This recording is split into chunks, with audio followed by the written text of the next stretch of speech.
আসসালামু আলাইকুম প্রিয় শিক্ষার্থীরা, আশা করি সবাই খুব ভালো আছো এবং বাসায় নিয়মিত পড়াশোনা করছো।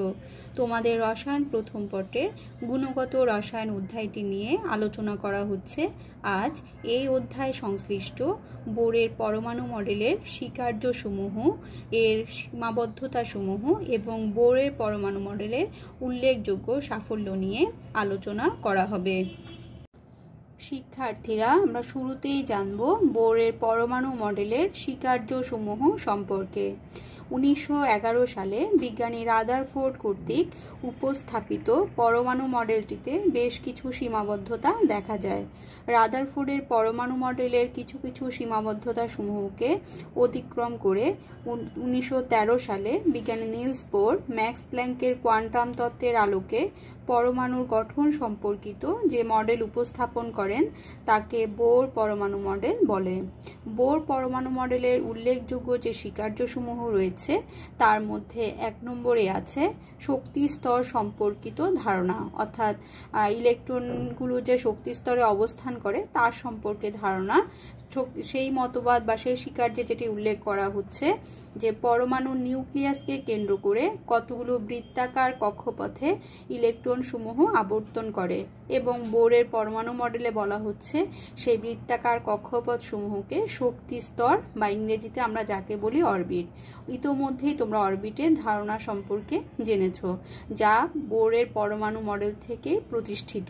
তাহলে বোরের পরমাণু মডেলে যেটি বলা হচ্ছে যে ইলেকট্রন সমূহ যখন একটি নির্দিষ্ট শক্তি স্তরে অবস্থান করবে সেই অবস্থায় তারা কখনোই কোনো শক্তির শোষণও করবে না, আবার বিকিরণও করবে না। সবাই যেটি খেয়াল করবে, একটি নির্দিষ্ট শক্তি স্তরে থাকাকালীন সময়ে ইলেকট্রন সমূহ শক্তির শোষণ বা বিকিরণ করবে না। শিক্ষার্থীরা, দ্বিতীয় স্বীকার্যটি হলো ইলেকট্রনের কৌণিক ভরবেগের ধারণা। ইলেকট্রন আমরা জানি যে কতগুলো শক্তি স্তরে বা অরবিটে অবস্থান করে। বলা হচ্ছে প্রতিটি শক্তি স্তরের শক্তির মান নির্দিষ্ট। প্রত্যেকটি শক্তি স্তরের বা প্রতিটি শক্তি স্তরের শক্তির মানটি নির্দিষ্ট, অর্থাৎ 1 নম্বর শক্তি স্তরে একটি নির্দিষ্ট শক্তি রয়েছে, 2 নম্বর শক্তি স্তরেও একটি নির্দিষ্ট শক্তি রয়েছে। কখনোই দুটি শক্তি স্তরের শক্তি একই রকম নয়। এবং আরেকটি বিষয় যেটি উল্লেখযোগ্য, প্রতিটি শক্তি স্তর একটি নির্দিষ্ট দূরত্বে অবস্থান করে। যেহেতু প্রতিটি শক্তি স্তরের শক্তির মান নির্দিষ্ট এবং এরা নির্দিষ্ট দূরত্বে অবস্থান করে, তাই একটি নির্দিষ্ট শক্তি স্তরে ঘূর্ণনশীল বা আবর্তনশীল বা ঘূর্ণায়মান ইলেকট্রনের কৌণিক ভরবেগের মানও নির্দিষ্ট। আর সেই নির্দিষ্ট কৌণিক ভরবেগের মানটি হবে h/2π এর অখণ্ড বা পূর্ণ সংখ্যার গুণিতকের মানের সমান। ম্যাম আবার বলছি কথাটি, যে প্রত্যেকটি শক্তি স্তরে আবর্তনরত ইলেকট্রনের কৌণিক ভরবেগের মানটি নির্দিষ্ট এবং তা h/2π এর অখণ্ড, অখণ্ড মানে যা ভগ্নাংশ নয়, অর্থাৎ একটি পূর্ণ সংখ্যা, এবং তা h/2π এর অখণ্ড বা পূর্ণ সংখ্যার গুণিতকের মানের সমান। অর্থাৎ h/2π এর সাথে যদি আমরা কোনো অখণ্ড বা পূর্ণ সংখ্যাকে গুণ করি তবে সেক্ষেত্রে তা ইলেকট্রনের কৌণিক ভরবেগের মানের সমান হবে। আর এই যে ম্যাম এখানে ইলেকট্রনের কৌণিক ভরবেগ বলছি, ইলেকট্রনের কৌণিক ভরবেগকে আমরা mvr দ্বারা প্রকাশ করি। তাহলে সেই ক্ষেত্রে ইলেকট্রন যেহেতু বৃত্তাকার পথে ঘূর্ণায়মান থাকে, সে কারণে ইলেকট্রনের বেগটি হচ্ছে কৌণিক বেগ, এবং ইলেকট্রনের যেহেতু একটি নির্দিষ্ট ভর রয়েছে যা আমরা অলরেডি পরমাণু মূল কণিকা সম্পর্কে জেনেছি, সেই ক্লাসে ম্যাম তোমাদেরকে উল্লেখ করেছি। তাহলে mvr এর মধ্যে m হচ্ছে ইলেকট্রনের ভর, v হলো ইলেকট্রনের গতিবেগ, r হলো কক্ষপথের ব্যাসার্ধ, অর্থাৎ নিউক্লিয়াস থেকে ইলেকট্রনটি যে কক্ষপথে অবস্থান করছে সেই কক্ষপথ পর্যন্ত দূরত্ব, h হলো প্লাঙ্কের ধ্রুবক। প্লাঙ্ক একজন সায়েন্টিস্টের নাম, তার একটি ধ্রুবক, প্লাঙ্কের ধ্রুবক। আমরা প্লাঙ্কের কোয়ান্টাম তত্ত্বে সেটি সম্পর্কে আরো বিশদ জানবো। প্লাঙ্কের ধ্রুবকটির একটি নির্দিষ্ট মান রয়েছে, তা তোমরা এমসিকিউর জন্য ভালো করে পড়বে। সেই মানটি হলো 6.626 × 10⁻³ জুল সেকেন্ড। এককটি সবাই খেয়াল রাখবে, জুল সেকেন্ড। এবং n বলতে আমরা এখানে বুঝি একটি পূর্ণ সংখ্যা বা অখণ্ড সংখ্যা, অর্থাৎ যার মানটি হচ্ছে 1 2 3 3, 4 ইত্যাদি, এবং n এর মানের উপর ভিত্তি করে আমরা যেটি বলি 1 নম্বর হলে বলি প্রথম কক্ষপথ, 2 নম্বর হলে বলি দ্বিতীয় কক্ষপথ, 3 নম্বর হলে তৃতীয় কক্ষপথ, এগুলোকে আমরা নির্দেশ করে থাকি। প্রিয় শিক্ষার্থীরা, 3 নম্বর শিকার যেটি হলো শক্তি শোষণ বা বিকিরণ সম্পর্কিত ধারণা বা প্রস্তাব, যেটি বলা হচ্ছে বোরের পরমাণু মডেল অনুসারে। আমরা ইতোমধ্যে 1 নম্বর শিকার্যে যা পড়েছি যে একটি নির্দিষ্ট শক্তি স্তরে থাকাকালীন সময়ে ইলেকট্রন শক্তি শোষণও করে না, বিকিরণও করে না। কিন্তু বোরের পরমাণু মডেলে 3 নম্বর শিকার্যে যেটি বলা হচ্ছে ইলেকট্রনগুলো তাদের নিজস্ব শক্তি স্তরে বা নির্দিষ্ট শক্তি স্তরে থাকাকালীন সময়ে যদিও তারা শক্তি শোষণ বা বিকিরণ করে না, কিন্তু তারা যখন সেই শক্তি স্তর থেকে উপরের শক্তি স্তর বা নিচের শক্তি স্তরে যাবে বা স্থানান্তরিত হবে, সেই ক্ষেত্রে তাদের কিন্তু শক্তি শোষণ বা বিকিরণ ঘটবে।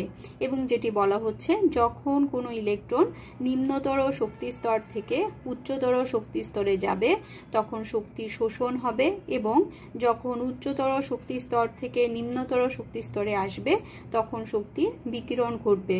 অর্থাৎ আমরা যদি বলি 1, 2, 3 তিনটি শক্তি স্তর রয়েছে, তাহলে 1 নম্বর শক্তি স্তর অপেক্ষা স্বাভাবিকভাবেই 2 নম্বর শক্তি স্তরে শক্তি বেশি, 2 নম্বর অপেক্ষা 3 নম্বর শক্তি স্তরে শক্তি আরও বেশি। তাহলে সেই ক্ষেত্রে 3 নম্বর হলো উচ্চতর শক্তি স্তর। এই 3 নম্বর থেকে যদি ইলেকট্রনটি 1 নম্বর শক্তি স্তরে আসে তবে দেখা যাবে যেহেতু উচ্চতর শক্তি স্তর থেকে নিম্নতর শক্তি স্তরে আসছে, তার মানে শক্তির বিকিরণ হবে। এবং কোনো ইলেকট্রন যদি 2 নম্বর শক্তি স্তর থেকে 3 নম্বর শক্তি স্তরে যায় তখন কিন্তু শক্তির শোষণ ঘটবে। অর্থাৎ নিম্নতর থেকে উচ্চতরতে গেলে শক্তির শোষণ এবং উচ্চতর থেকে নিম্নতর আসলে শক্তির বিকিরণ হবে। শক্তিকে আমরা ইংরেজিতে এনার্জি বলি। তাহলে দুটি শক্তি স্তরের ক্ষেত্রে একটি শক্তির মান যদি E1, অর্থাৎ আমরা যদি আরেকটি শক্তি স্তরে শক্তির পরিমাণ যদি E2 হয় তবে ডেল E অর্থাৎ শক্তি স্তরের পার্থক্য হবে E2 - E1, এবং প্লাঙ্কের কোয়ান্টাম তত্ত্ব অনুসারে আমরা তা সমান সমান লিখতে পারবো h নিউ। নিউ বলতে আমরা বুঝি স্পন্দন সংখ্যা বা কম্পাঙ্ক, যাকে আমরা চিহ্নিত করে থাকি। প্রিয় শিক্ষার্থীরা, এ পর্যায়ে আমরা জানব বোরের পরমাণু মডেলের সাফল্য সম্পর্কে।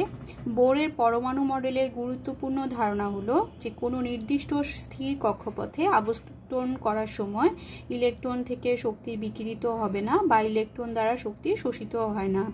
যেহেতু প্রথম শক্তি স্তর থেকে আর কোনো নিম্ন শক্তি স্তরের শক্তি স্তর নেই, তাই ইলেকট্রন লাফ দিয়ে এর নিউক্লিয়াসে যাওয়ার সুযোগও নেই। অর্থাৎ আবর্তনশীল ইলেকট্রনের ক্রমাগত শক্তি বিকিরণ সম্ভব না হওয়ায় বোর পরমাণু মডেল স্থায়িত্ব লাভ করেছে, যা দ্বারা রাদারফোর্ডের মডেলের উত্থাপিত ত্রুটি দূর হয়ে যায়।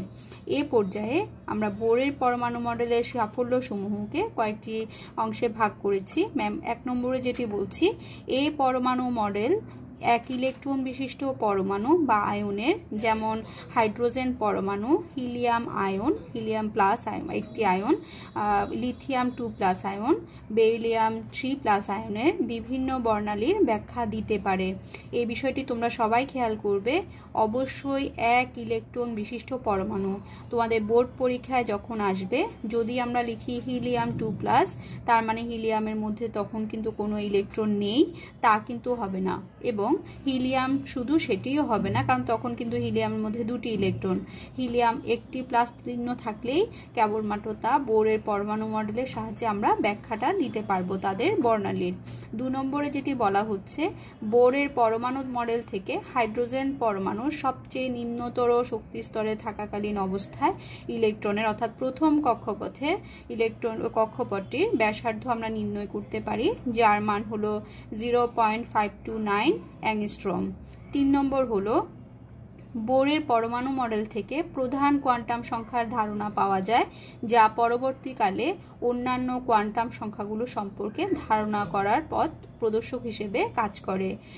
4 নম্বরে হচ্ছে বোরের পরমাণু মডেল থেকে বিভিন্ন শক্তি স্তরে আবর্তনশীল ইলেকট্রনের শক্তির পরিমাণ নির্ণয় করা সম্ভব হয়েছে এবং একটি ইলেকট্রন এক শক্তি স্তর থেকে অন্য শক্তি স্তরে গেলে কি পরিমাণ শক্তির বিকিরণ বা শোষণ করবে তা সহজেই নির্ণয় করা সম্ভব হয়েছে এবং এর থেকে পারমাণবিক বর্ণালীতে সৃষ্ট বিভিন্ন রেখার ব্যাখ্যা করা সহজ হয়েছে। 5 নম্বর হলো hydrogen, helium ion, lithium 2+ ion, beryllium 3+ ion ইত্যাদি আয়নের আয়নীকরণ বিভব বোর তত্ত্ব দ্বারা সহজে নির্ণয় করা সম্ভব। 6 নম্বর হলো বোরের মডেলের ধারণা থেকে শক্তি স্তরের পূর্ণাঙ্গ ধারণা অর্থাৎ ইলেকট্রন কক্ষপথের আকার, কক্ষপথে ইলেকট্রন ধারণ ক্ষমতা, শক্তির তুলনা, নামকরণ ইত্যাদি তথ্য পাওয়া যায়। 6 নম্বর যেটি হলো এই মডেলের সাহায্যে ইলেকট্রনের গতিবেগ নির্ণয় করা যায়। 8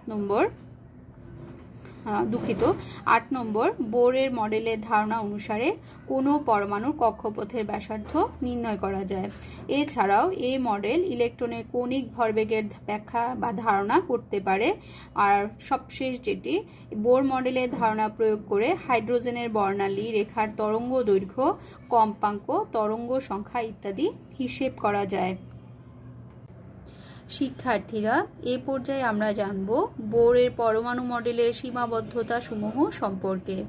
বোর পরমাণু মডেলের সীমাবদ্ধতা সমূহের মধ্যে 1 নম্বর হলো বোর পরমাণু মডেল হাইড্রোজেন পরমাণু ও একক ইলেকট্রন বিশিষ্ট আয়ন অর্থাৎ একটি মাত্র ইলেকট্রন বিশিষ্ট আয়নগুলোর যেমন helium plus ion, lithium 2+ ion এর বর্ণালীর ব্যাখ্যা করতে পারলেও একাধিক ইলেকট্রন বিশিষ্ট পরমাণুগুলোর বা আয়নের বর্ণালীর ব্যাখ্যা করতে পারে না। 2 নম্বর হলো এক শক্তি স্তর থেকে অপর শক্তি স্তরে ইলেকট্রনের স্থানান্তর ঘটলে বোর পরমাণু মডেল অনুসারে একটি রেখা বর্ণালী সৃষ্টি হওয়ার কথা। উচ্চ ক্ষমতার স্পেকট্রোস্কোপ বা বর্ণালী বীক্ষণ যন্ত্র দ্বারা পরীক্ষণ করলে দেখা যায় প্রতিটি বর্ণালী রেখা কয়েকটি সূক্ষ্ম রেখায় বিভক্ত। বোরের পরমাণু মডেল অনুসারে এসব সূক্ষ্ম রেখার উৎপত্তির কারণ ব্যাখ্যা করা যায় না, অর্থাৎ কেন একটি রেখার জায়গায় একাধিক সূক্ষ্ম রেখা তৈরি হয় তা বোরের পরমাণু মডেল অনুসারে বা বোরের পরমাণু মডেল থেকে ব্যাখ্যা করা যায় না। 3 নম্বরে যেটি বলা হচ্ছে বোরের পরমাণু মডেলে পরমাণুর আবর্তনশীল ইলেকট্রনের কক্ষপথ দ্বিমাত্রিক সমতলীয়, কিন্তু বোর পরমাণু মডেল থেকে পরমাণুর প্রকৃত ত্রিমাত্রিক কাঠামোর কোনো ধারণা পাওয়া যায় না, অর্থাৎ অরবিটালের কোনো ধারণা এই মডেল থেকে পাওয়া যায় না। 4 নম্বরে যেটি ইলেকট্রনগুলোকে শুধুমাত্র কণা রূপে বৃত্তাকার পথে আবর্তন করা হয়েছে বলে ধরা হলে একটি নির্দিষ্ট মুহূর্তে ইলেকট্রনের অবস্থান এবং ভরবেগ নির্ণয় করা যায়। ম্যাম আবারও বলছি, যদি ইলেকট্রনকে শুধুমাত্র কণা রূপে বিবেচনা করা হয় এবং সেই ক্ষেত্রে আমরা জানি ইলেকট্রন বৃত্তাকার কক্ষপথে যদি ঘূর্ণায়মান থাকে তখন একটি নির্দিষ্ট মুহূর্তে ইলেকট্রনের অবস্থান এবং ভরবেগ নির্ণয় করা যায়। কিন্তু হাইজেনবার্গের অনিশ্চয়তা নীতি প্রমাণ করে যে কোনো নির্দিষ্ট মুহূর্তে পরমাণুর মধ্যে ইলেকট্রনের অবস্থান এবং ভরবেগ একই সঙ্গে নির্ণয় করা যায় না। সুতরাং বোরের মত অনুসারে ইলেকট্রনগুলো যে নিউক্লিয়াসকে কেন্দ্র করে বৃত্তাকার পথে আবর্তন করছে এই ধারণাটি ভুল। হাইজেনবার্গ প্রমাণ করেন যে কোনো নির্দিষ্ট মুহূর্তে পরমাণুর মধ্যে ইলেকট্রনের সঠিক অবস্থান জানা কখনোই সম্ভব নয়, তবে পরমাণু কোন অঞ্চলে ইলেকট্রনের অবস্থানের সম্ভাবনা বেশি তা নির্ণয় সম্ভব তরঙ্গ তত্ত্ব দ্বারা। আর হাইজেনবার্গের অনিশ্চয়তা নীতি সম্পর্কে ম্যাম একটু বলছি। এই নীতিতে যেটি বলা হচ্ছে, যদি কোনো কণার অবস্থান নির্ভুলভাবে নির্ণয় করা হয় তখন তার গতিবেগ বা ভরবেগ নির্ভুলভাবে নির্ণয়ে অনিশ্চয়তা দেখা যায়, আবার ভরবেগ নির্ভুলভাবে নির্ণয়ে কণার অবস্থানের অনিশ্চয়তা দেখা যায়। এটি হলো হাইজেনবার্গের অনিশ্চয়তা নীতি। 5 নম্বর ত্রুটিতে যেটি বলা হচ্ছে, আমরা ইতোমধ্যেই দেখেছি বোরের পরমাণু মডেল অনুসারে যে কৌণিক ভরবেগ mvr=nh/2π। এই mvr=যে nh/2π এটি কিভাবে হলো বোরের পরমাণু মডেলে এই সম্পর্কে কোনো ব্যাখ্যা দেওয়া হয়নি।